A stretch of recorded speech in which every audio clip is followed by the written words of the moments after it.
Here I explain that, and this is how to add multiple photos or videos in your Instagram stories. Open up your Instagram app, tap into the square with a cross icon, then you should go swipe right for the story.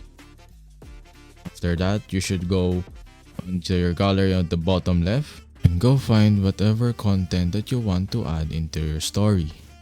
In this instance, we have a two picture right here. Now tap on the sticker icon, the third one, and then go find with the little icon of a plus sign with a card. There it is, the gray icon. And then you could find whatever type of image that you have in your gallery. By tapping on it, it will be added into your stories. You can try making mix and matching them in whatever type of template you want.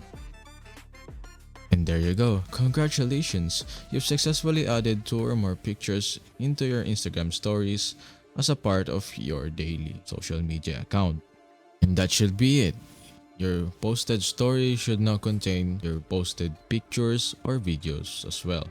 And this is how to add multiple photos and videos into your Instagram stories.